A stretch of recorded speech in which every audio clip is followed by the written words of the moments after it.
The AFA Cultural Institute. This is American Family Radio, a listener-supported ministry of the American Family Association.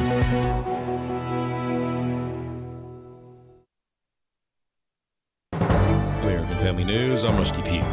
President Trump hosting the inaugural meeting of his Gaza Board of Peace in Washington today, with more than 40 countries having representatives in attendance. What we're doing is very simple, peace.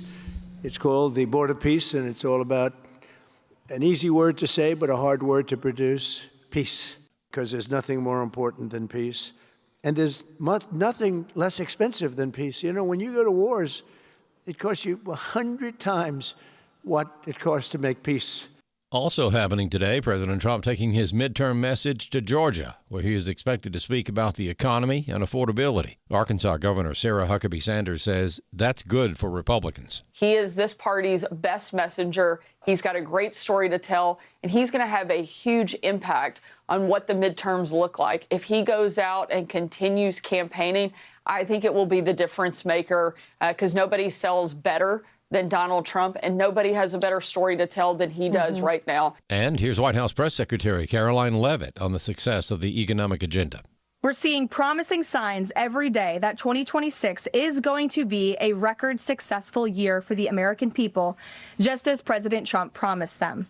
The January jobs report shattered expectations, highlighting how the president's pro-growth economic agenda is fueling American prosperity. Mark Zuckerberg spent nearly 8 hours on the witness stand in a case alleging that major social media platforms are intentionally designed to be addictive for children and teenagers. Following the Meta CEO's testimony, grieving mothers reacted outside the courtroom. He knew perfectly well what was going on. The intention of the company was to prey on teens, use teens' usage, exploit them so they can make greater profits. And that was done intentionally, not by accident. I can't say there's anything new I heard. I just know that more children have died since my daughter died in 2021, so things are not any better. Daniel Cochran is a senior research associate at the Heritage Foundation. He doesn't think Zuckerberg's testimony was effective. Look, Mark Zuckerberg, this is the first time he's had to answer in court for the ways in which Meta has addicted its users. And he admitted during testimony that he was aware of research that beauty filters on Instagram had negative effects on teen mental health, and he signed off anyway. Repeatedly in testimony, attorneys for the plaintiffs brought up evidence back in 2017 that Mark Zuckerberg said teens were the company's biggest priority, and that's what they are going after. That's what they're optimizing for. So over and over again, we're seeing in this trial, these big tech companies know what they're doing, and they're plowing forward because kids are money for big tech. A city council member in Hillsdale, Michigan is being threatened with a $25,000 defamation lawsuit just for doing his job. Steve Jordahl explains. It was toward the end of a long meeting that city council members considered the appointment of Eric Moore to the library board. Council member Joshua Palladino referenced an email he had obtained where Moore was ambiguous about having a standard for the library that refused any books that might be inappropriate for young people.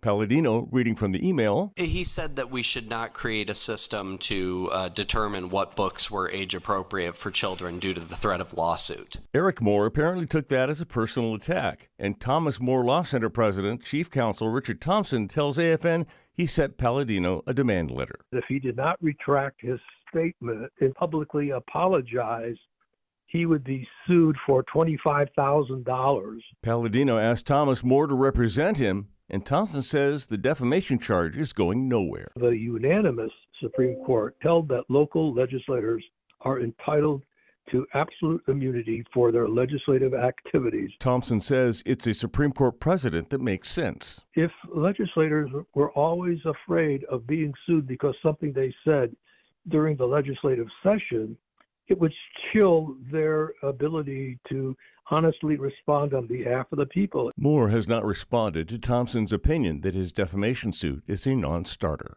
I'm Steve Jordahl. There's more online at afn.net and download the AFN mobile app. I'm Rusty Pugh. If we lose this cultural war, we're going to have a hedonistic, humanistic society. Discover the story of the culture warrior Don Wildman and how he went head-to-head with Hollywood, Playboy, the homosexual agenda, and the Disney Empire. The movement Don started paved the way for Christians to boldly stand for truth and righteousness in a hostile culture. Watch Culture Warrior today for free. Visit culturewarrior.movie. Welcome to Today's Issues, offering a Christian response to the issues of the day. Here's your host, Tim Wildman, President of the American Family Association.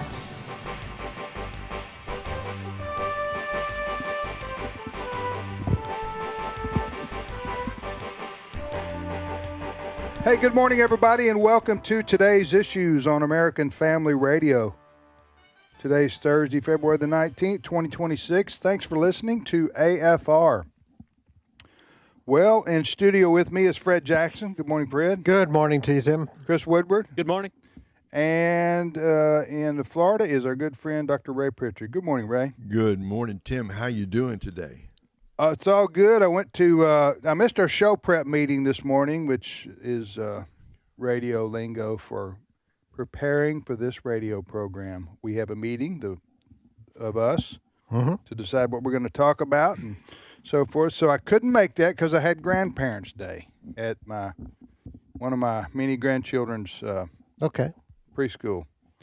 So that's where I had a legitimate excuse not to. Did you speak to the kids? Yeah, a couple of them I did. Yeah, I did. They didn't understand me, but no, it was like preschool. Okay. I have 11 grandchildren, as I've told folks before. So this was number 9 or number 10 right in there. Okay. That I was there for. So, Ray, I just looked around at this grandparents' breakfast and I thought, man, there's sure a lot of old people here. Old people are everywhere. Walking around, a bunch of gray hairs, no hairs. Huh? Yeah, it was fun to do. So anyway, good. I made it in. A lot to talk about today. Just a weather report from Florida. It's nice down there, sir? Oh, let's see. It's going to be 80 degrees. There you go. Here. What I'm talking about. And I'm looking outside and basically sunny skies. Pretty much a perfect golf weather. That's what. Perfect ride your bike weather. There you go. What do you do for exercise, Fred? You walk, don't you? I walk every morning before I come to work and go to the gym 2 or 3 times a week. Oh, all right. Yeah. Chris, what do you do? I do cardio and weights. Yeah. What do you do for cardio, Chris? I walk a lot. I have a treadmill that I sometimes use, and I also have a stepper. Sometimes it's like taking the stairs. Yeah. Do the stepper? How often do you do that stepper? 3-4 days a week. Wow. Usually for about 20 minutes in the morning. I get up at around 5:30 and knock out some exercise. Try to keep the ticker going because the news can kill you, and that's how I try to be here every day for you, Tim. Well, thank you, Chris. I appreciate it. My cardio is I press the accelerator on the golf cart. There you go. But and then you take it off too.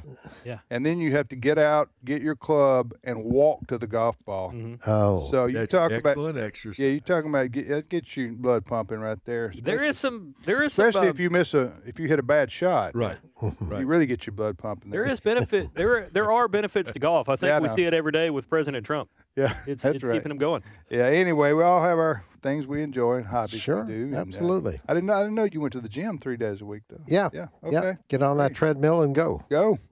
All right. A lot to talk about. Not all of it's good. We do appreciate you listening to American Family Radio. Chris, what's your first story? Well, we continue to follow this sad story out west where 8 backcountry skiers in California were found dead. One person remains missing. This is the deadliest avalanche in the U.S. since 1981 when 11 climbers were killed on Mount Rainier in Washington State. This group here, in the most recent case, they were on a 3-day trek in northern California's Sierra Nevada mountains when the avalanche occurred as a monster winter storm pummeled the west coast. Okay, so I was reading about this last night. This took place in the Lake Tahoe area. And I was not familiar with this particular, I guess you'd call it activity or sport. And Fred, you can maybe describe it better than I can, but it sounded like to me there was I think there were like a dozen skiers, And, aren't they backpacking, or are they? It's not recreational skiing, okay, where you go up to the top of the mountain and you ski down. These are people who are going on like a 3 or 4 day hiking trip. It's more of a cross country type call, thing. The back country, and there's a trail, right, and there are a couple of huts on those trails, that they go there to sleep at night. Okay. But this happened. There were 15 altogether. 6 were rescued early on, but as Chris has noted, that 8 of the 9 still missing have been found dead. There is 1 still missing, and they're hunting for that individual. So they went out, and they work under the whole operation works under a company that arranges these kinds of things. An outfitter. Yeah, an outfitter. So there'll be questions, there'll be investigations into this. They knew the snowstorm was coming. Yeah. And they still went out. They were on day 3 of a 3-day trek. So we're going to learn more as time goes on. But I was surprised yesterday when they made the very sad announcement about 8 being found dead. The vast majority of those were women. So I'm not. I guess it was a mixed group of people. Right. But very sad. I heard one guy who's an expert in all of this talking yesterday. And the situation was ideal for an avalanche to happen.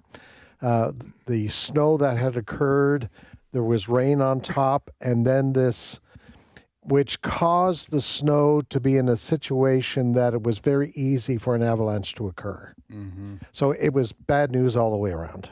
Yeah, I think they were almost through with the trip.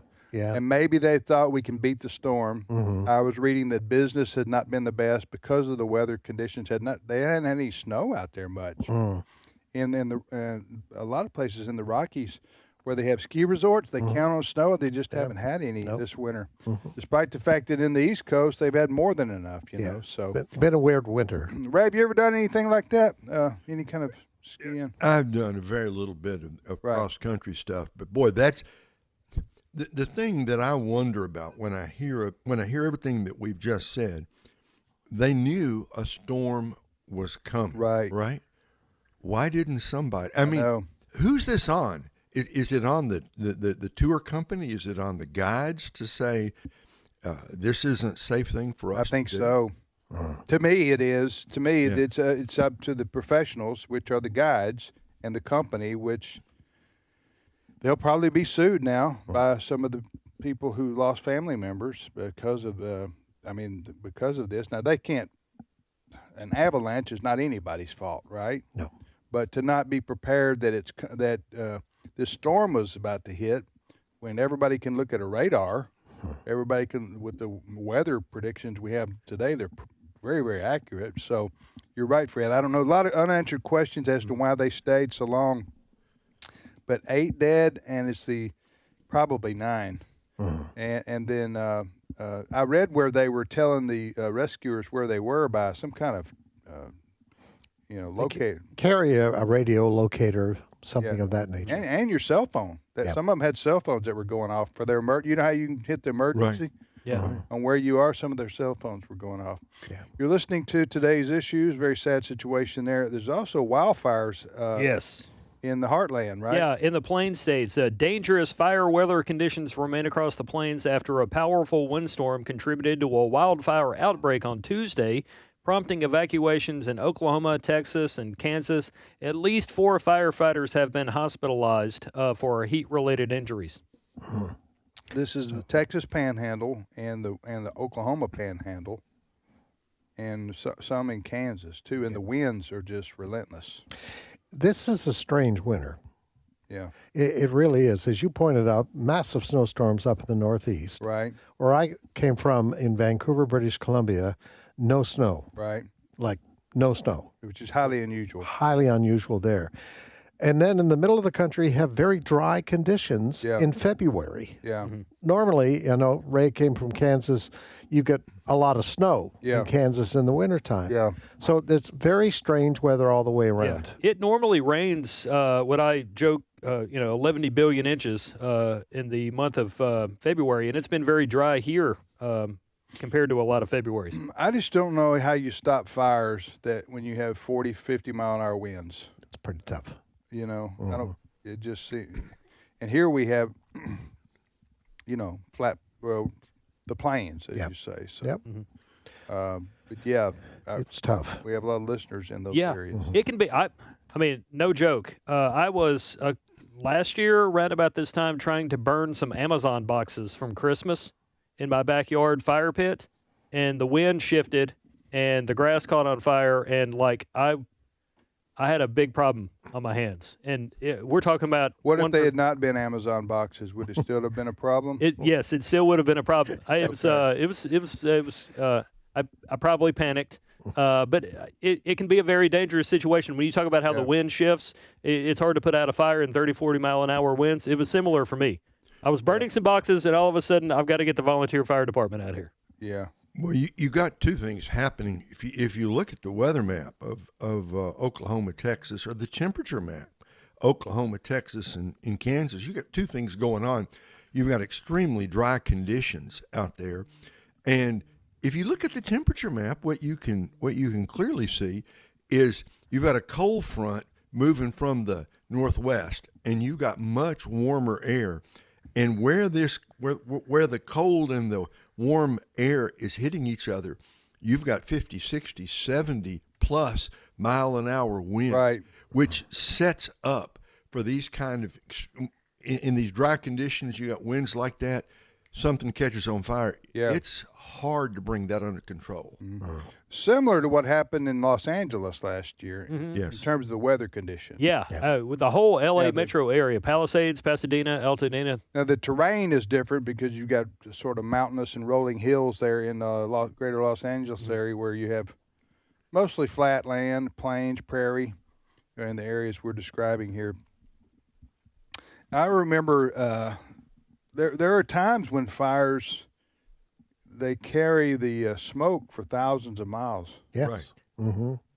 Yeah. So I know they were experiencing the smoke from the Canadian wildfires. Remember that a couple of years ago? Yep. Yeah. The Canadian wildfires, the smoke was I don't know, you wouldn't call it the Gulf Stream, but the weather was carrying it all the way down to the southern part of the United States. Yeah.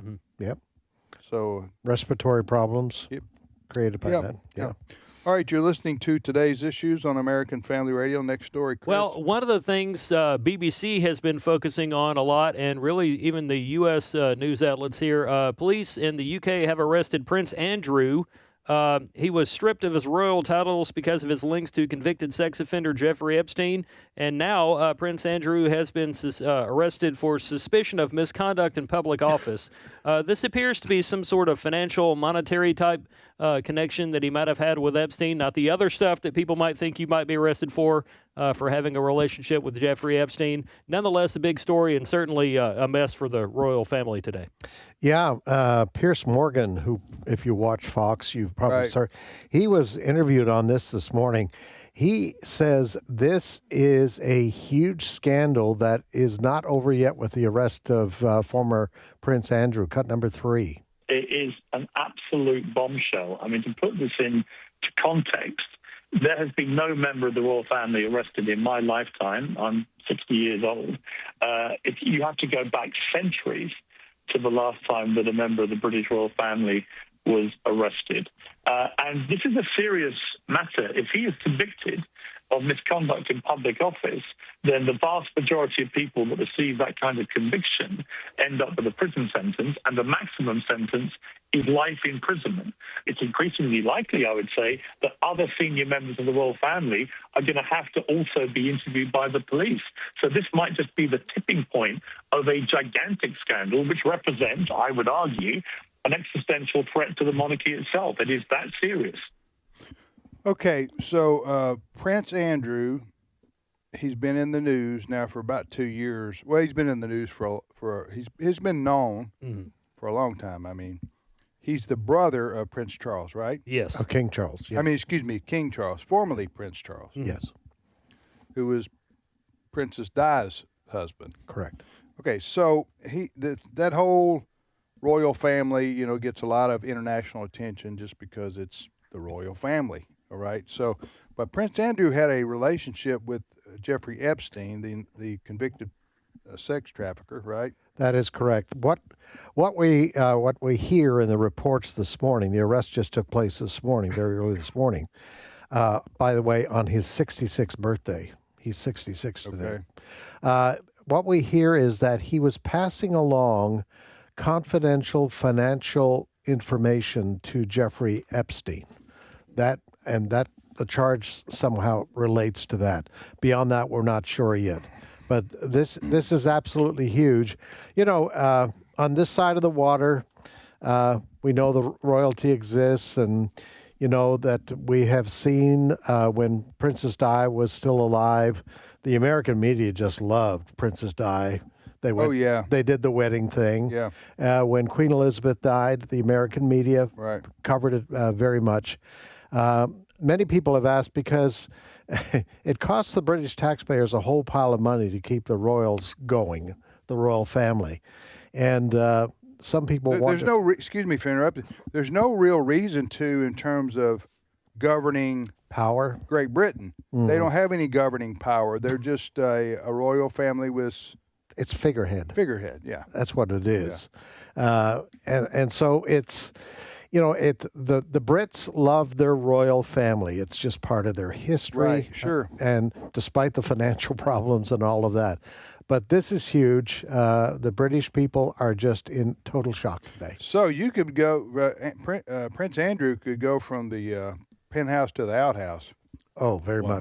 To put it in layman's terms. Yeah.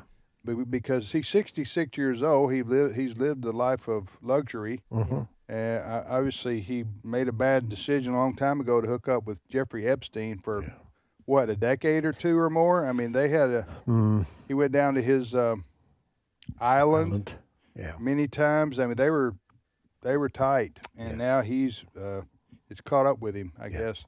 After all, so if he gets convicted, and the other thing he was saying right there was, what's the guy's name? Piers Morgan. Piers Morgan was saying that they could start interviewing, other members of the family to find out what they knew, because that Fergie, which is Andrew's ex-wife.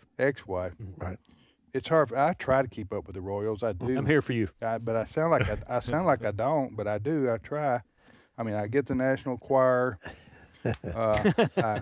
Star. I look on the Sun and the Star, just try to keep up with the royal family, but it's hard sometimes. Anyway, so Prince Andrew, if he gets convicted, he could go to jail for the rest of his life. Yeah. Can you imagine that conversation? Like, the cell door opens and this prisoner's sitting in there, and then in walks Prince Andrew, and he sits down, and you go, "What are you in for?" Well, that's something that doesn't happen every day. No. All right, so. I tell you what, the Jeffrey Epstein, we're all tired of hearing that name. Yeah. But the files, Ray, I guess the FBI opened up, much demand from many in the public. By the way, for those who, if you want to know, Joe Biden could have done this too. Yeah. Joe Biden and his team there did not want to open up the Jeffrey Epstein files for the public, Ray. Neither did President Trump. Right. President Trump didn't want to open up the Epstein files. He called it a hoax, and a lot of good people would be hurt, is what he said, basically. So he didn't want to either. So there was a lot of resistance to letting the world know everything about everything unredacted. A lot of people, I don't know. What do you think about it? What do you think? If it was all Republicans, the Democrats would have put it out there years ago. Right. But if it was all Democrats, the Republicans would have put it out there years ago. The truth is, a lot of powerful people, Republicans and Democrats and independents, were they were involved. That's kind of a general word. Right. They were involved in one way or another with Jeffrey Epstein, and I think powerful people just prefer to keep that stuff behind closed doors. And we keep hearing, don't we, that even with all the millions of pages that have been released, and who's going to read all the millions of pages? Right. Some of it has been redacted, some of it's been left out. So it's hard. It's hard to know when we're going to get to the end of this story. But like you, Tim, it's tiring because we can't. It's tiring and it's sordid. Yes. And I would say this too. Listen, Republicans and Democrats can all be sinners, right? Nobody's. That's right. Nobody's immune from that. But this Jeffrey Epstein, these files go back 25, 30 years. Right. And I don't know who collected all this information, and the FBI, who's been CIA, I don't know. But this guy had his tentacles around the world. For really, you go, who is he? I mean, he was never that I'm aware of a big CEO or of a company. He wasn't a big political. He was just a New York City socialite that had a lot of money and was a pervert, basically. And also, it appears that he dealt in maybe potential blackmail. Yes. You know what I'm. In addition to, he got convicted for what? Trafficking. Yes. And dealing with underage girls and so forth and so on. But it was, and all the names. Good night, as you said, Ray. All the names of people that are, Republican, Democrat, Independent. A lot of celebrities, a lot of high-profile celebrities were at least marginally involved with Jeffrey Epstein over the years. President Trump disassociated himself many years ago from Jeffrey Epstein. I think he knew that the guy was involved in some bad stuff. Yeah. And intentionally got away from him. They were friends, yes, as I say, because both were New York socialites. Trump was. He was a big New York businessman, real estate mogul, TV star, and Jeffrey Epstein. They ran in the same circles. Yes. But President Trump never went to the island. No. As did President Bill Clinton after he left office. He did, more than one occasion, I think. That doesn't necessarily mean he did something wrong. I'm just saying that there is the pictures are out there of Clinton and Epstein and all that. So they were pretty tight. Now, the Congress wants to have hearings on this. Have you seen this? Mm-hmm. They want to have hearings on this. Yeah. like American people want to hear more. I don't know. But now they want the Clintons to testify. Yes. And the Clintons want it to be aired publicly, not behind closed doors, which I found interesting. Didn't you? Yeah, they want to make a show of it. And Bill and Hillary Why would you want to make a show of it? I think they want to sit at that table where people who come before members of Congress, and they want to turn the tables. Yeah. And they want to. They know the cameras are going to be on them, and they are going to try to point to Donald Trump and maybe some other Republicans. Okay. I'm not here to defend the Clintons. I'm just saying I just find it odd that if you're the Clintons, especially Bill Clinton, you would want this aired on national or international television live. You're hearing where you're being questioned about your association with Jeffrey Epstein. Because I say that because I'm wondering if the Clintons, especially Bill Clinton, are going to throw out, like you're saying, maybe not against Donald Trump necessarily, although maybe. Yeah. But maybe say, hey, listen, I didn't. You got me up here testifying. I haven't done anything illegal. Mm-hmm. And then they could, try, as you say, try to throw it back at yes, the Republicans and say, hey, you got 4 or 5 guys over here yourself doing the same thing I did. You're not talking about them. Why don't you interview them? That kind of response. Yes. But anyway, ask Marjorie Green Taylor what she thinks about this. Man, that's a mess too. Mm-hmm. I'm talking Trump about will be in her former district today. Are you serious? Talking about the economy. Yep. Well, talk about a divorce with a capital D. All right, we'll be back momentarily. Stay with us.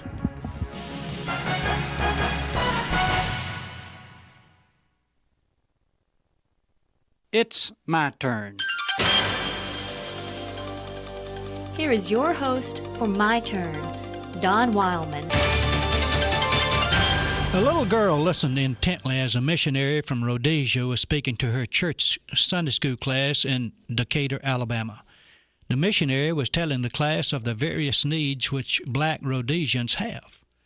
Approximately $125 will send a black Rhodesian student to college for 1 year, the missionary said. And unless the black Rhodesian has a college education, they cannot vote. What the missionary said was of great interest to Liddell McWhorter. After the class was over, Liddell talked to her younger sister about the missionary's remarks.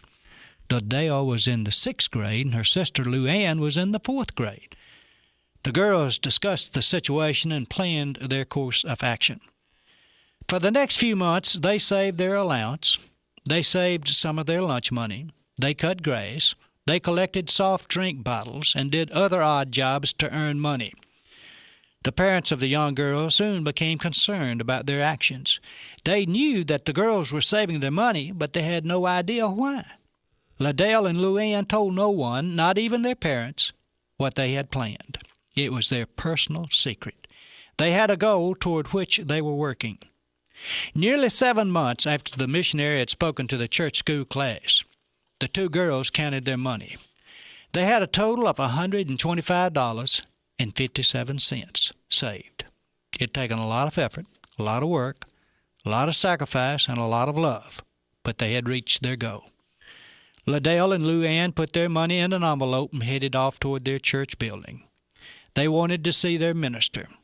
They had a secret they wished to share. The girls told their minister that they had been saving their money to send a black Rhodesian to college for a year. The girls asked their minister, Reverend Herb Williamson, if he would explain the situation to their parents. The following Sunday morning at the close of the service, the minister called Liddell and Lou Ann to the front along with their parents. The girls and their parents came forward. The parents were not sure why the minister had made such a request. But as they stood before the congregation of Wesley United Methodist Church, they listened as the minister dedicated the money to the education of a black Rhodesian college student. This was the first knowledge that Mr. and Ms. McWhorter had of their daughter's project. The minister later wrote that this was the greatest sermon this church has ever seen. Somewhere in the good book it says, and I quote, "And a little child shall lead them." Liddell and Lou Ann McWhorter are living examples of the validity of that statement. This has been My Turn with Don Wildman, a production of the American Family Association. The Lord looks down from heaven on all mankind to see if there are any who understand, any who seek God. Psalm 14, verse 2. American Family Radio. This is Today's Issues. Email your comments to comments@afr.net. Past broadcasts of Today's Issues are available for listening and viewing in the archive at afr.net. Now, back to more of Today's Issues. Hey, welcome back, everybody, to Today's Issues. I'm Tim with Fred and Chris and Ray. Thank you for listening to American Family Radio. So, Ray, I want to ask you a question. We spent 5 or 10 minutes talking about the Jeffrey Epstein saga. I mean, that's, of course, the guy's dead, but I'm talking about the aftermath, the fallout, the legal questions that go on for a lot of people related to their association with Jeffrey Epstein. We've been reporting that Prince Andrew was arrested this morning in Great Britain. Yes, the Prince Andrew, Prince King Charles's brother, 66 years old, being charged with some kind of improper financial dealings with Jeffrey Epstein. I don't know all the details of it, but I want to ask you this, Ray. As far as most of us here had parents who told us this at one time or another. They told us, bad company corrupts good morals. You're right. Right? That's I don't know if that's Poor Richard's Almanac or where That's that in came. the Bible. That's okay. That's what I wanted to ask you.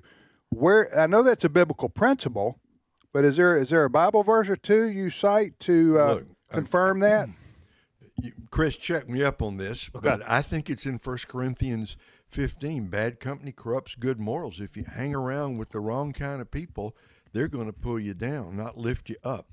I mean, let's face it, Tim. We all become like the company we keep. Yeah. Right? 1 Corinthians 15:33. Read that Bible verse, Chris. Bad company corrupts good morals.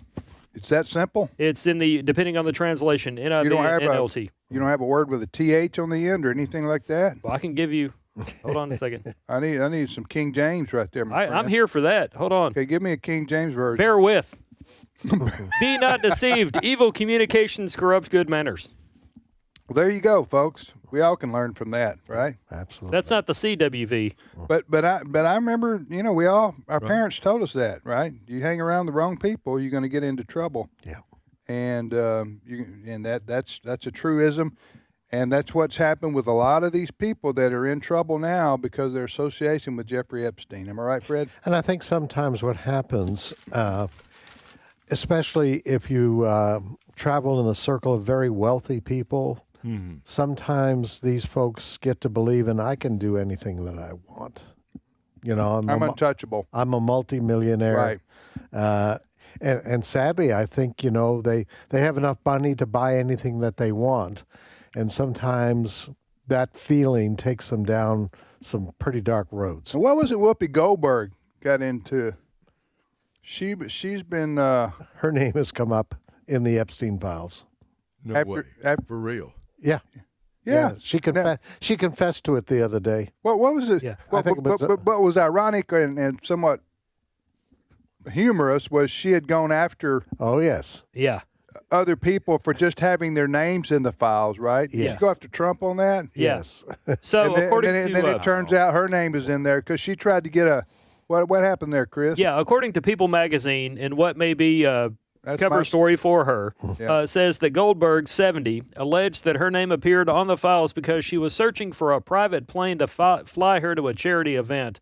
Somehow, Epstein's plane or name gets mentioned in the process here, and so she goes on the air and says, I wasn't his girlfriend, I wasn't his friend. But her name's in the files. Yes. That's all she cared about when she was reporting on Trump. His name was in the files. That's right. Well, her name's in the files. Well, that's a little strange. You're looking for a private plane, which if you've got money, you can always get a jet, take you wherever you want to go. Right. But she just happened to end up finding Jeffrey Epstein. All right, we're going to wrap this Epstein story. I'm tired of talking about it. However, I do have this question. This sounds like a diary. How in the world, who documented these years of association with all these people? Is this the files, Fred? Where did they come from? Are they like just involved in that court case or cases that Epstein was involved in, and these were like documents that were turned over from emails that he had and things like that? Is that what this is? I assume a lot of it came from depositions. I mean, what was it? It's millions of pieces of paper. Yeah, no, who? I've never heard of that in a court case. Well, I think in the course of investigating Epstein, there were a lot of depositions with a lot of people. Right. So do you believe he killed himself, or you think somebody killed him? Oh, I think he killed himself. Okay, what about you, Chris? I'm leaning in that direction. Chris? Man. Put you on the spot, Chris. Based on the evidence that's out there right now, the evidence, not the I heard this on a podcast or read it on the internet, I would say he committed suicide. Okay. What about you, Ray? Yeah, I agree with that. And, as far as these records go, Jeffrey Epstein, nobody's ever said he was stupid. And he was many things, and extremely evil. But he was crafty. He was careful. He kept records for his own purposes because, let's face it, he did have those young girls around. Right. So you get some powerful guy to one of your parties. Right. You keep a record. Right. You've got him. Right. Well, and I think also what happened, some of these young girls became older, and that's right. And we want to tell our story, and we want justice. Yeah. All right. Well, I agree with you guys. Hey, let me just add one more moral. Yeah. To go back to the bad company corrupts good character. Yeah. If you're Prince Andrew, okay, you could make the excuse, I didn't know in the beginning. You could say that, right? Mm-hmm. But at some point he knew. Some point he saw. At some point he crossed a line he should never have crossed. And that, I think, is, look, forget him. This just for us guys here, right? Just for us guys. You got to be smart about who you hang with, who you talk to, who you spend time with on social media, because everybody either lifts us up toward the Lord or they drag us down into the pit. And admittedly, in the beginning, you don't always know which way a person's gonna lead you, but when you know, right then, you got to make a choice, because bad company still corrupts good morals. It's in the Bible. It's still true today. We've all seen this. I remember this. I watched this happen. This very thing happened to a friend of mine who was in church with his family. This is probably 30 years ago or so. Well, it was a couple of friends of mine. Not close, but we were church friends and knew each other. And I watched them get in their outside life. By outside, I mean outside of the church during the week. Their business associations, they were getting pulled into having to hang out with people who were partiers, go to bars. Some of them went to strip clubs, and they got pulled into that. And I'm not excusing it, but I'm just saying, Ray, to your point, and to the Bible's point there, we're all susceptible to the temptations of the world, especially if we put ourselves in a bad situation. And if you're, if you're on the road, as this person was, and so it ultimately led to his demise. Yes. And it was sad to watch, but that's how the devil will suck you down to the pit. The good point here, Tim, is you don't have to be a billionaire to have that happen. Oh no, happens every day. We watch it, see it every day. Sadly, but to the bigger point of what the Bible, and the reason we're talking about this now, is bad company corrupts good morals. But if you have good company, it works the opposite. It encourages your faith walk. Right. I mean, well, exactly right. Yeah. That if you have friends, right, who love the Lord, right, and who are growing spiritually, right, just hang around them, right? Yeah. Just hang around them. That's right. Hang with There's a reason we call each other brothers and sisters. That's right. Huh? I mean, there's a reason for that. That's not just that's biblical. But brothers and sisters encourage one another. Yeah. Right. We are children of light. Children of God through faith in Jesus Christ. Amen. All right. You're listening to Today's Issues. No more Jeffrey Epstein talk right now. Go ahead. Next story, Chris. All right. Well, I would highly recommend the body of Christ be in prayer for the leadership of this country. And I say that because the U.S. military is really ramping up its presence in the Persian Gulf near the nation of Iran. I don't want to hear this. I don't want to hear this, but go ahead. Well, so the U.S. and Iran have been engaging in talks. They've met a few times. Depending on who you follow, talks have gone well. Maybe they haven't gone well. But President Trump is on record again as saying Iran cannot have a nuclear weapon. And during the same time that talks may or may not be succeeding or failing, and President Trump says Iran can't have a nuclear weapon, we are sending a lot of warships and fighter jets and manpower to that part of the world here. And I've got some audio. Fred saw this earlier today on Fox.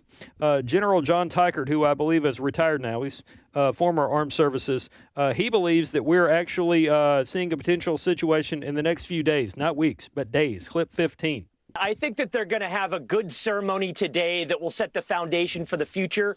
And the linchpin for phase 2 of the peace deal in Gaza is Hamas disarming. And the only way we're going to be able to do so is for President Trump to convince the Arab partners, especially UAE. right clip. No. General Teichert was of the opinion that something is about to happen, which Fox has cut away and gone back and forth to it from time to time. Yeah, I listened to that interview this morning. And also during one of our newscasts had another expert, Dan Hoffman. He was on. And the conversation amongst the military experts has moved from, okay, we've got these talks going on, et cetera, but I'll tell you, the talks have moved towards the talks aren't going well. Mm-hmm. And so let's have a listen. Dan Hoffman, I think he was correct. CIA Who chief. are we about to hear? Dan Hoffman's the former CIA chief, I think, bureau chief. Cut number 14. We've made it clear that we have the military assets in the region to strike Iran if necessary. And the key thing is that we're messaging Iran very bluntly that if Iran doesn't come to the negotiating table in good faith to negotiate, then we are prepared to launch kinetic strikes. I think that's the purpose of all of this public discussion. And if the Iranians are wondering whether President Trump will follow through, they can just rewind the tape and look back to the strike against IRGC Commander Soleimani or the strikes against Iran's nuclear program, their facilities back in June of 2025.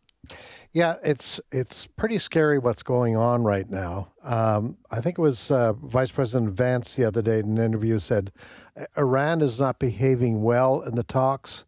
So let's just review what's happened in the last 2 or 3 days.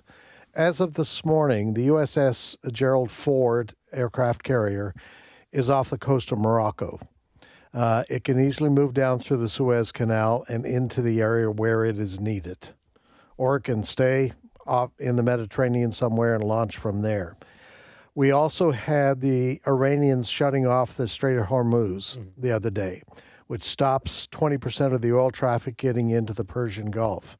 This morning we have learned the Iranians have announced this publicly that they are holding military exercises with the Russians. So you've got a lot of heating up on the other side. And what I'm reading in this is that there is no compromise on the table from the Iranians. So it is appearing more and more there's going to be an encounter. And as the general that we heard was pointing out during the course of the interview I heard this morning, this is not going to be an in and out to get rid of the Islamic regime that runs that country. This is going to take a long time. Unlike Maduro's extraction from Venezuela, or the earlier attack against the Iranian nuclear assets, which was done fairly quickly with the Israelis. This is something, if it is launched, this is an operation that's going to take a while. Right, what do you think about all this?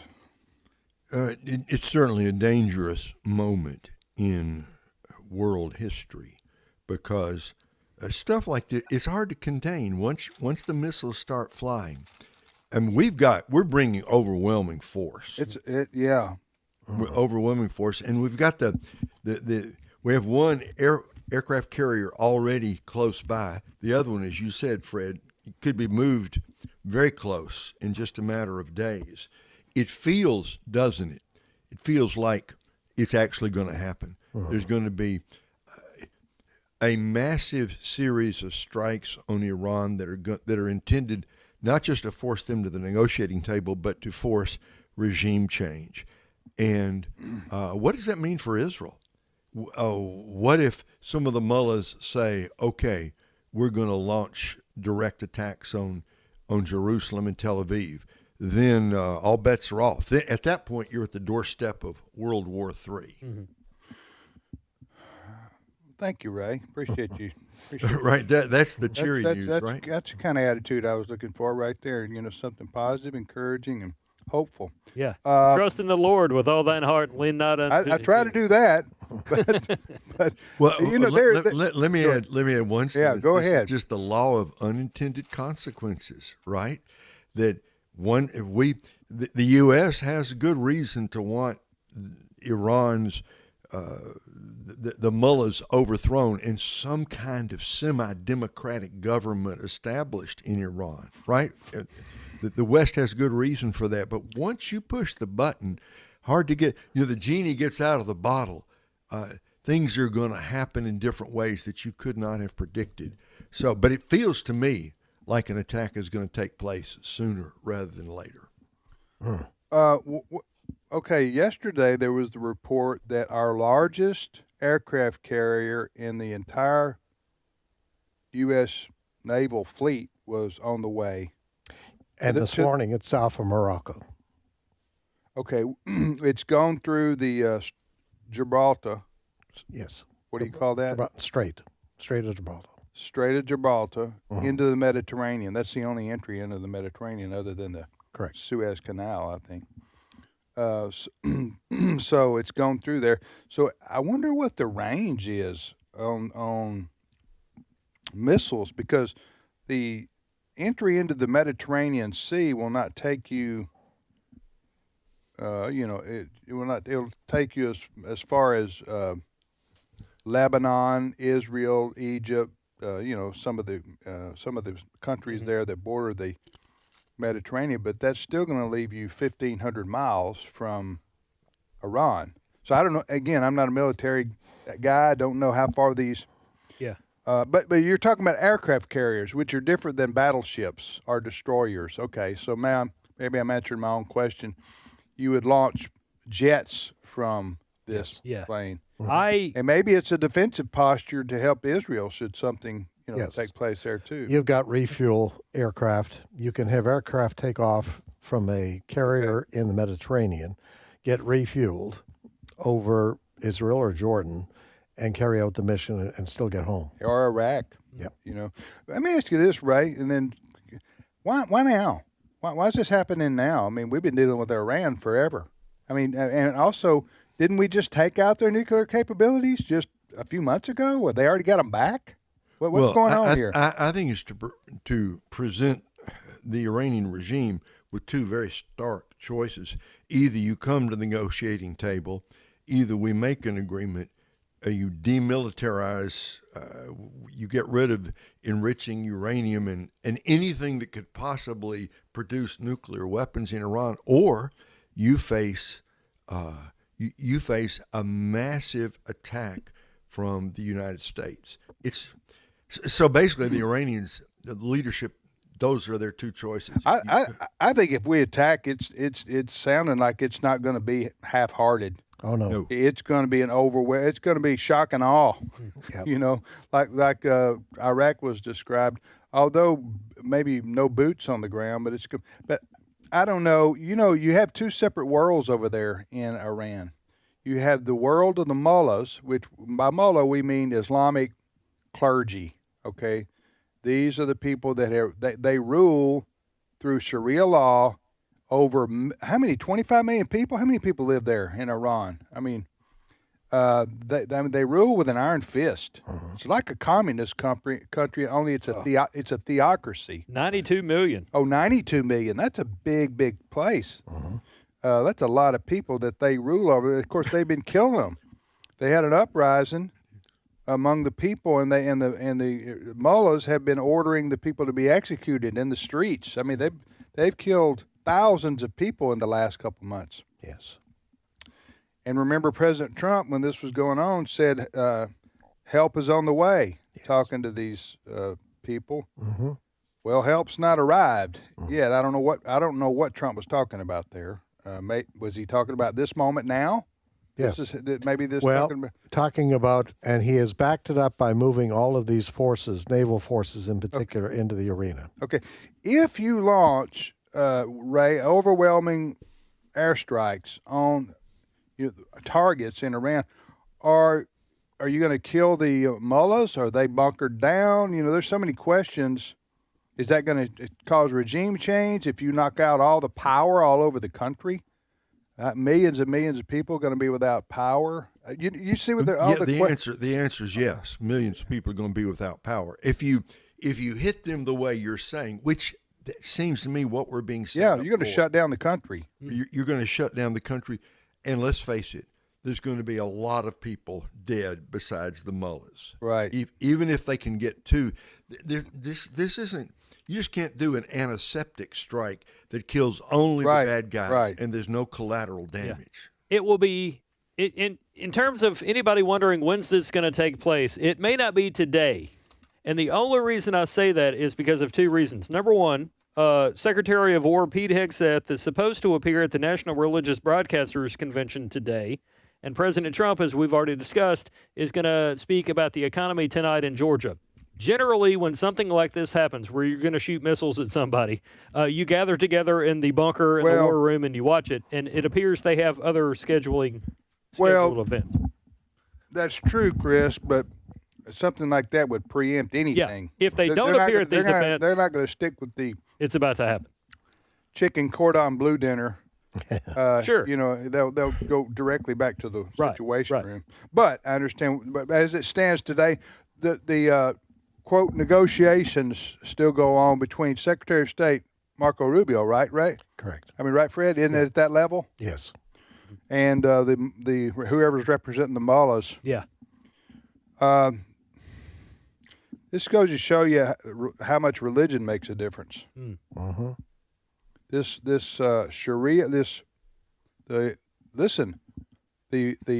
Iranians, which are many of the Iranian people, they want to return to life as it was under the Shah. Just a brief history lesson. Before the Ayatollah Khomeini and the revolution, the Islamic revolution that took place when President Carter was in office, so you're going back to the late 70s. You know, the Iran had Western style freedoms over there. I mean, it's hard to believe, but it was a different world altogether.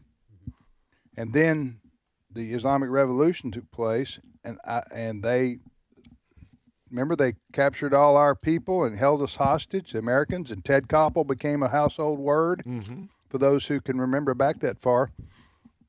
And so ever since then, the Ayatollahs have taken over, and they have a religious view of the end of the world that sort of causes them to behave the way they do, sort of with total disregard to sanity, okay, or rationality. Ray, there's two major branches of Islam in the world. Right, Sunni and Shia. Okay, there's a Sunni, which is basically the Arabs, okay, the people in Saudi Arabia and Egypt and Jordan, and then you got the Shia, which is about 20% of the world's Islamic population. They're rivals, the Shia and the Sunnis. So the Saudis, the Arabs, they don't really like the Shia branch of. So, but the Shia branch, I know I'm getting a little in depth here, that is Iranian. Yeah, Iran is about 95% Shia Muslim. Okay, but don't they have some particular apocalyptic view of their religion? That right? Okay, right, go ahead. Right. They believe that there's this 12th Imam is coming, and when he comes, this worldwide caliphate will be established, and Islam will be the religion of the world, and the great Satan will be defeated, and we're the great Satan, right? The USA. Right, we're the great Satan, and Israel's the little Satan. Is the little Satan, and they will all be destroyed. And so underneath this radical Islamic eschatology is the belief that by starting a war, they may create the circumstances that call forth this 12th Imam, and the end of days will be upon us. See, how do you deal with people like that? It's hard to rationally deal with those folks. Which is why we saw the Israeli response, the Hamas massacre of the Israelis, October 2023. And Iran was behind Hamas, Hezbollah attacks. And that is why Israel understands the only way to deal with these people, you don't sit down and chat and have coffee. These are people who are trying to annihilate you. Yeah. You got to deal with them. It's a very complicated issue right now in terms of we don't know what's going to happen if the U.S. attacks. We don't know what the second chapter of the book looks like, so to speak. So, all right. This is ironic because a lot of people voted for President Trump to keep us out of foreign wars. Right. And here we are. Here we are. The world changes, right? That's right. We'll be back momentarily. Stay with us.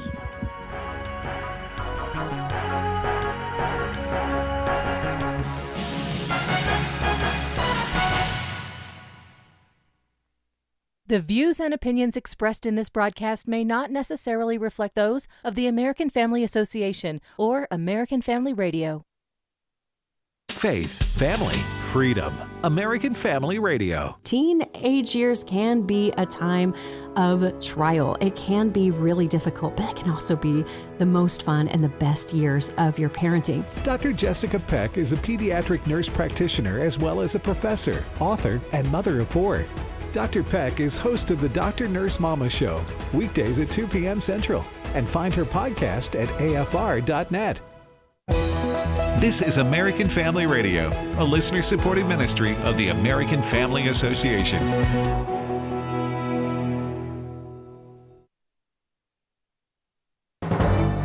American Family News, I'm Rusty Pugh.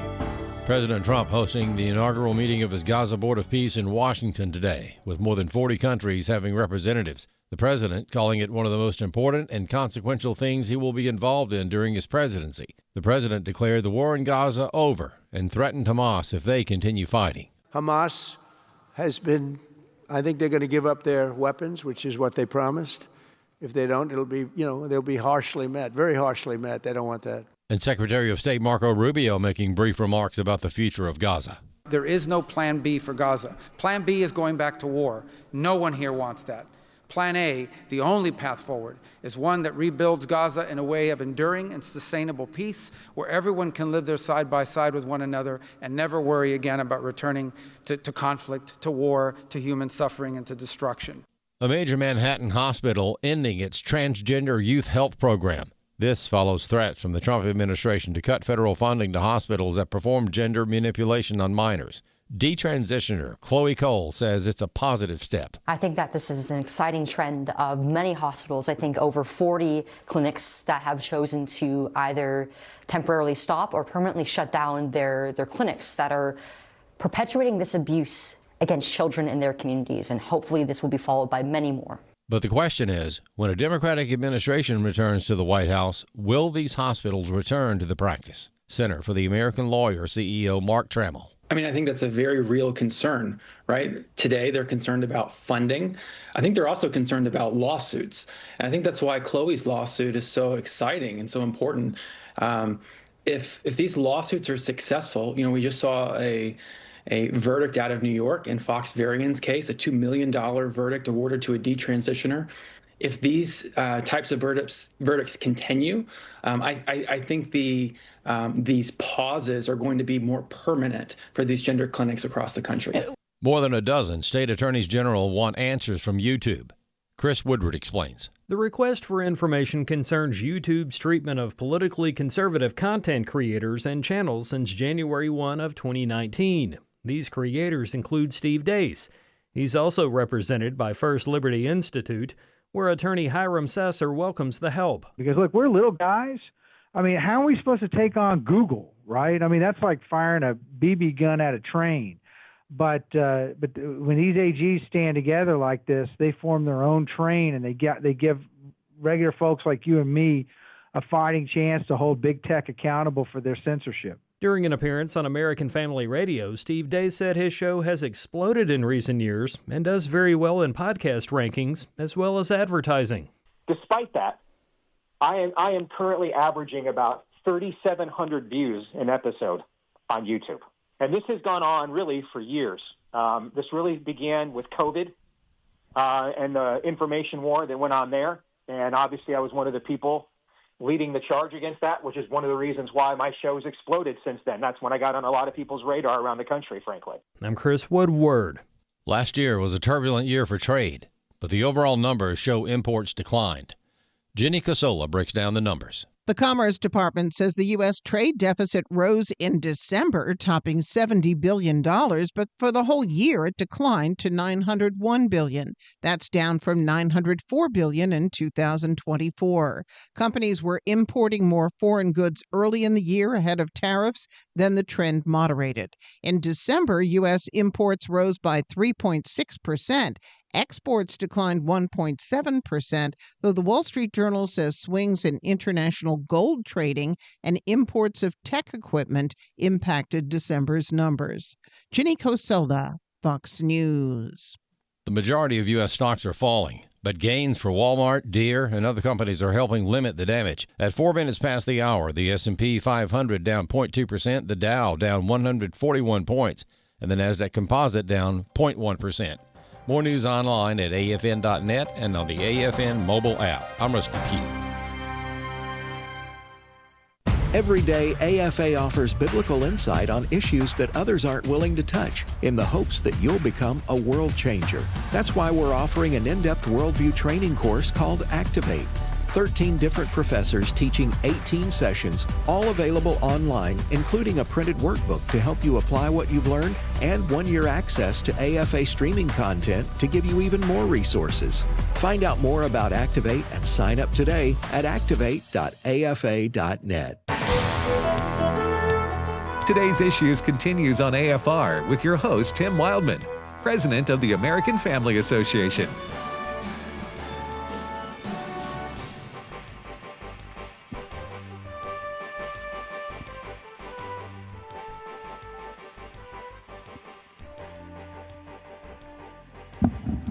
Hey, welcome back, everybody, to Today's Issues on the American Family Radio Network.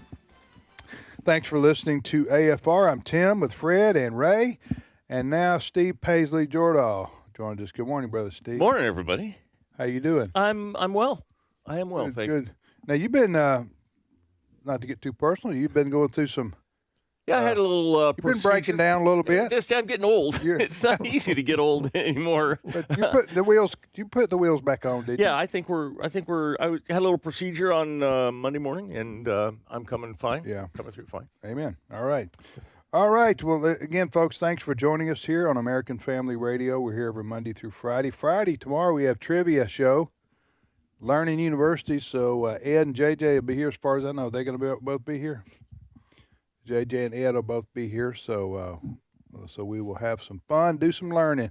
All right, Steve, bring us down with your first depressing news story. Well, I was going to comment on something you guys said last hour, which was that you don't know what's going on with the Pentagon, or the primaries are out on the road, so that nothing might happen in. That's what Chris was suggesting. Probably nothing today because the president's traveling. The Secretary of War is traveling. That this is all on their agenda. Go ahead. However, the pizza index, the Pentagon pizza index, is up. What? This is real. The Pentagon pizza index is up. All right. What is the Pentagon pizza index? Somebody takes a look at the pizza parlors surrounding the Pentagon. All right. And last night around 7 o'clock. How busy they are. Last night around 7 o'clock, there was a raft of takeouts. So about 7 o'clock, someone was taking pizza out of all these restaurants around the Pentagon, and the theory, of course, is that the generals and the planners don't go home for dinner. They order out for pizza when they're planning things. It sounds funny, but it's probably real. Yeah, yes, it's probably a real indicator, isn't it, Fred? That's right. Yeah. Now that and I don't know. I mean, now that the Pentagon knows that someone's tracking it, maybe they. I tell you what, I don't know what this means, but I'm sitting here looking at this pizza tracker. Mm-hmm. From around the Pentagon. It peaked last night? This is last night about 7 o'clock. Okay. I don't know what extra pepperoni means, but they got a lot of people ordering extra pepperoni.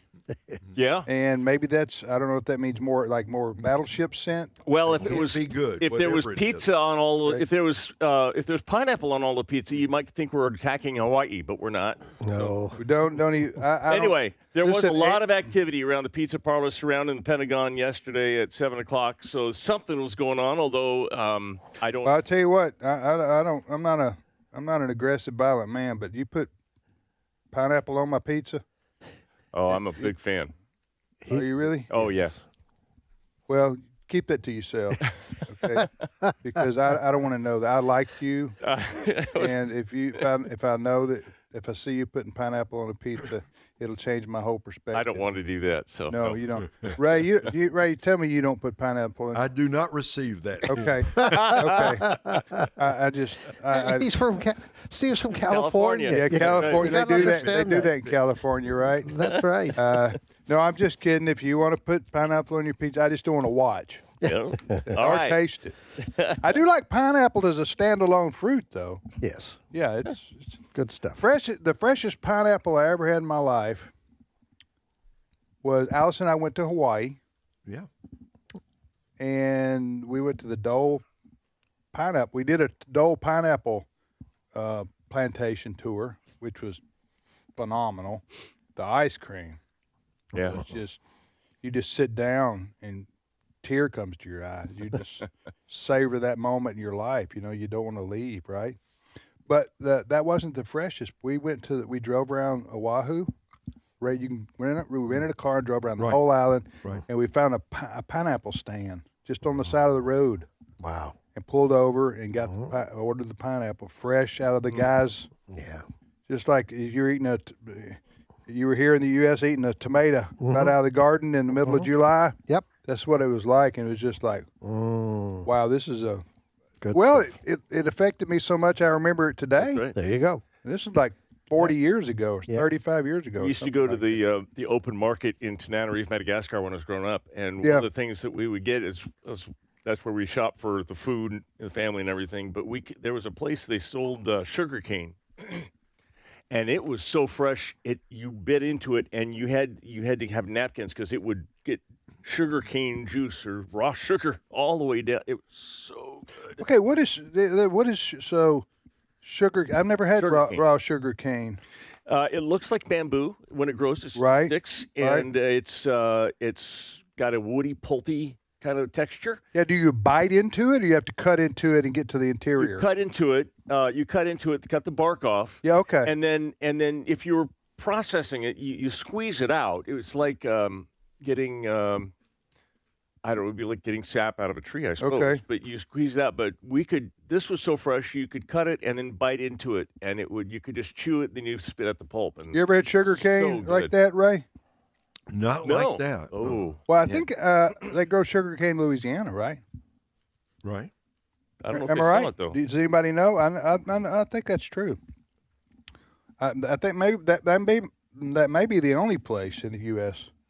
Sugar cane, grow sugar cane in South Louisiana. See if I'm not right on that. Well, let's see. It's where. I am right. Yes, of course. You're always right, Ray. Well, that's what my wife.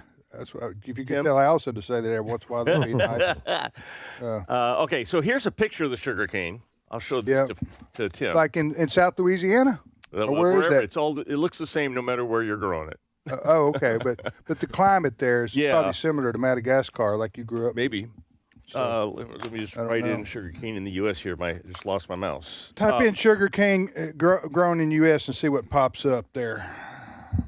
But to clarify, Tim, when you had the best pineapple you ever had in Hawaii. I did. It's great. But they weren't putting it on pizza, right? No, they weren't. Let me ask you this. Is there anywhere else in the U.S. they grow pineapple? I don't think so. Not even in California. I don't think so. They grow it. Hawaii's it. Yeah, sugar cane is grown in Florida, Louisiana, and Texas. Okay. All right. Well, the Texas part must be down there like near Louisiana. Must be the same type. Limited, but mainly in the southern part of the state. Yeah. Okay. Yeah.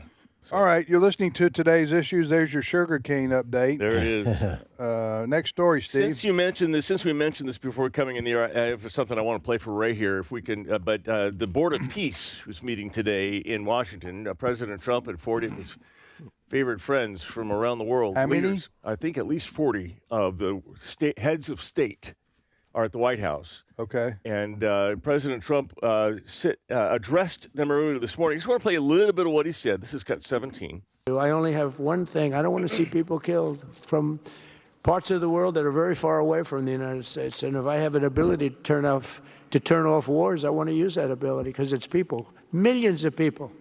It's like the Prime Minister said, 25 million people maybe. And that's a small number compared to what it could have been if you really think about it, right? No, I want to save lives, and I don't care about prizes. So when did the that border change? I like that, but when remember when he told the well, now that he's got one, Nobel Peace Prize. I mean, it wasn't given to him, but he was given a Peace Prize from the last From that recipient. woman that woman, and he took it. Yeah, he took it. But he doesn't. Now that he has one, maybe he doesn't care about that anymore. But no, he's meeting, and this Board of Peace is the heads of state of nations around the world. And a lot of people are speculating that it's going to be a kind of a new United Nations. Yep. Create the function of what the United Nations is supposed to do. I think President Trump believes the United Nations, he has said this even in recent days, has great potential, but it's not doing its job. And he believes that this group of individuals are now the primary reason it's been put together is to try to bring the Gaza area back economically after the war. That's primary. But he believes this Board of Peace can go beyond that to deal with other world conflicts. And this morning, he pledged $10 billion in U.S. funds to this Board of Peace. And other countries so far have put $7 billion in, but they say they need $70 billion, in order to rebuild Gaza. Where to begin? Yeah, listen, I appreciate President Trump's heart. Yes. On this, I really do. And I do think it's true that the United Nations is in many ways corrupt. I mean, especially just vote after vote after vote against Israel, no matter what Israel does, because there's so many more Muslim countries than there are Jewish countries, so they always got the vote.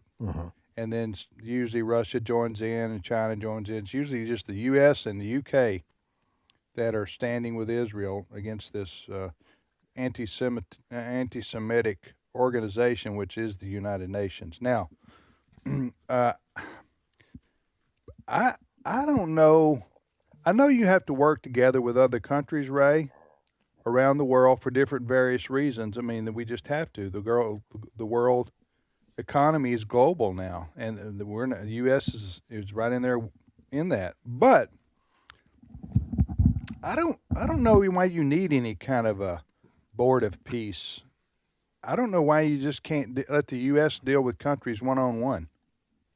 Yeah, the situation in Gaza is so. First of all, the devastation. Everybody understands. Is that, excuse me, but is this what this is about specifically? Right. Is the Gaza? It's Gaza. Okay. Right. All right. My apologies. It started. I thought it was a replacement of the UN. No. Okay. So it started with Gaza, but he started seeing the benefit of having regular one-on-one discussions with world leaders about world events. But one-on-one's different than a conglomerate. Well, yes, but as long as we're sitting down, Go ahead, Ray. Go ahead on the Gaza, and then we'll come back to this. Go ahead. Look, what he's saying is, or what they're saying is, we need $70 billion to rebuild Gaza. I am 1,000% in favor of it.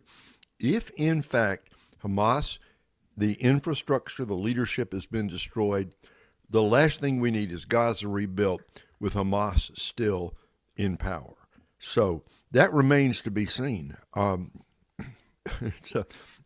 Color me skeptical, but not about Mr. Trump.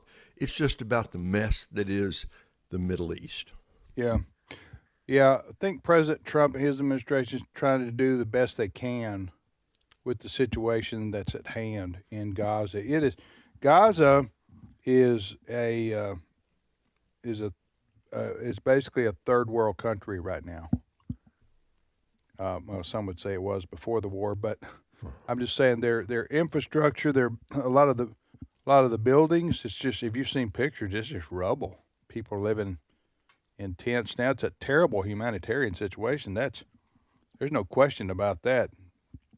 But the problem with helping in Gaza is, as Ray said, is you got Hamas there, and Hamas wants to kill all the Jews. and until Hamas lays down their weapons completely and gets out of the way, so that the Board of Peace and the people from the United States had hoped that some Arab countries would join us. Maybe they will, but in helping with the rebuilding of Gaza, because Gaza is a beautiful place in terms of it's right on the Mediterranean Sea. It could be a Dubai type situation. It could be an international city, could be like the Singapore of the Middle East. Yes, right? Yes, absolutely, that could happen. So, but you can't have that if you got Hamas, who's as I say, wanting to kill all the Jews and take back over the land of Israel. They're the same people who butchered those 1,200 people on that October the 7th. So that's the kind of people you're dealing with.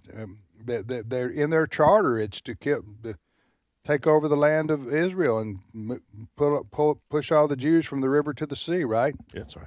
So anyway, I appreciate what President Trump is trying to do here. But as Ray says, I'm skeptical about how this will all come down, all happen. You're listening to Today's Issues. Next story, Steve. All right. Talk host Stephen Colbert has been playing out the string. Talk host. Or I thought you said taco. Sorry, I need to be able. I didn't know if you're giving him a new nickname. I speak for a living. I should do that better. Okay. So talk show host Stephen Colbert. Yeah, one of my favorites. Was fired by CBS, and he's kind of playing out the string. And so he wanted to have on Texas Senate candidate James Talrico. He wanted to interview him. A Democrat. Yeah. Of course, he's not going to have the Republicans on, but this is part of the problem. CBS said, well, you can have him on, but it's going to trigger what is known as the equal Federal Communications Equal Time Rule, meaning that if you the fairness doctrine. Yeah, no, similar. It's where if you interview one candidate, you got to offer the opportunity for the other one to come on. We operate under that now too, so we can't have a candidate on to interview. I've had candidates on, and we've had to extend invitations to the other candidates because you have to be fair in that regard. Well, Stephen Colbert didn't want necessarily to extend an interview. Talrico is running in the Democrat primary against Jasmine Crockett, and he's running primary in the general against Republicans against John Cornyn, Ken Paxton, and Wesley Hunt. They've all declared for the Senate. So you got 2 Democrats running for office. You got 2 Republicans running for office. 3, yeah. 3 in a United Senate with the primaries coming up. Right. And then you have the general election in November. Right. So anyway, he wanted to only interview one, and he played a little bit of the victim, but he did interview Talrico. He just had to put it on the Late Show's YouTube channel. Oh, YouTube, okay. Which is where it went. And not regulated by the FCC. Correct. I wanted to play a little bit of what James Talrico talked about. Now, James Talrico is going to seminary. He says he's in seminary, and he claims to be a Christian, but some of his doctrine, I think, is a little bit lacking. We're going to run this by. I want Ray to come to give me a little talk on this, see what he thinks. Let's listen to cut 9. Jesus in Matthew 25 tells us exactly how you and I and every one of our fellow believers, how we're going to be judged and how we're going to be saved. By feeding the hungry, by healing the sick, by welcoming the stranger. Nothing about going to church, nothing about voting Republican. It was all about how you treat other people. Jesus gave us 2 commandments, love God and love neighbor.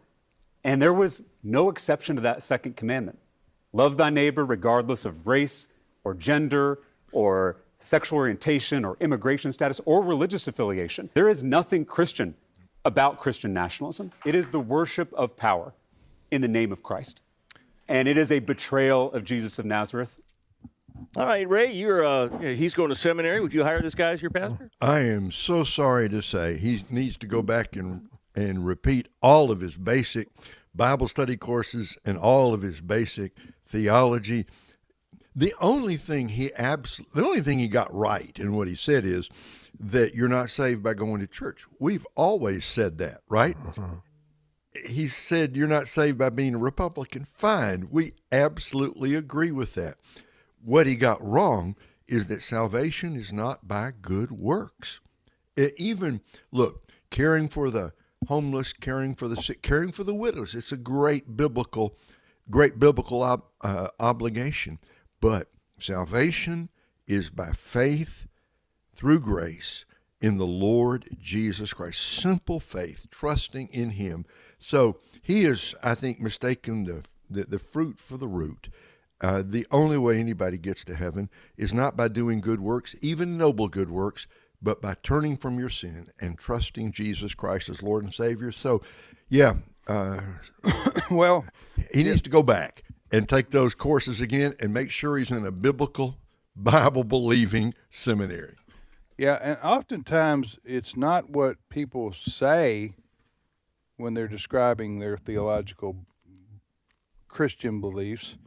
It's what they don't say, as Ray just pointed out, in part because of course, I didn't hear all this interview, so maybe there was other parts of it, but the people on the political liberal side, on the theological liberal side, I just never hear them say anything about repenting of sin. No. Huh? And that's like number one. Okay? Yeah. That's like number one. In order to have salvation, the Bible says, Jesus says, you have to personally repent of your sin, ask forgiveness of God, and give your life to Jesus Christ, devote your life to Jesus Christ. So repenting of sin, but oftentimes these people don't even they don't even really believe in sin. No. Now they don't believe in, now they do believe it's a sin to be a white nationalist, whatever that is. Or a Christian nationalist. I don't know. They just throw those words around. That's people they disagree with. They just throw those kinds of words at us. It is true. We're supposed to love God and love our neighbor. He had those commandments right, Ray. He did have those commandments right. But what they don't say, and then he goes into this whole list, it doesn't matter what color they are. Well, certainly not. But there are other things in that list where you go, yes, you're to love people, but you don't condone their sinful behavior. Yeah. So a person that's, the Bible says homosexuality is immoral. Mm-hmm. It says that, certainly people that are transgendering, that's immoral. That's against the Scripture. So but you don't ever hear that from the left, because if you say that, then you're judging people. Well, guess what? The Bible makes a lot of judgments. We're only repeating what the Scripture says. We didn't make the rules here. God made the rules. We're only proclaiming what the rules say. So the rules of life I'm talking about and human behavior. And when you say that, and then the people on the other side go, well, you're judging. Mm-hmm. Well, call it what you want to. We're just telling you what the Scripture says about what's acceptable and unacceptable in the eyes of God. That's why you have to know your Bible. I think the article that I read about this gentleman goes to a Presbyterian USA. Austin Presbyterian Theological Seminary. Yes. PCUSA, yeah. But, this is what how liberals, theologians spin things, because you'll hear them say that, we're made in God's image, therefore the homosexual is made in God's image, therefore God is okay with homosexuality. That's how they spin these things.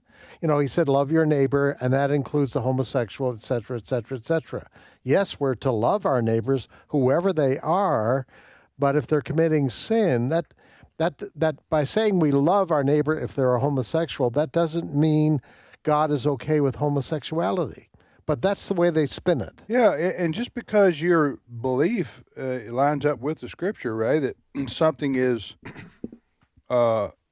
sinful or immoral, I use those words interchangeably here, doesn't mean you hate somebody or you're a bigot. The loving thing to do is to warn them. But they say the only way that you show love is accepting them for who and what they Well, are. What did Jesus say? You shall know the truth, and the truth will set you free. If indeed what Jesus says is true, the best thing we can do is tell the whole world the good news, because it's the only way anybody can be saved. But Jesus told the woman caught in adultery, he forgave her, and he said, I don't condemn you, but then he said, go and sin no more. No more. Right. So he didn't say what you did was okay. He said, you're forgiven, now go and live right now, for now. But he didn't dismiss the sin. No. Go and sin no more. All right, we're out of time here. Thank you for yours. Ray, thank you. Fred, Steve, Brent Creeley, our producer, Cole Green, who runs the video cam for us. We appreciate Cole doing that today. And thanks to Chris Woodward. And we'll see you tomorrow, everybody. Trivia Friday.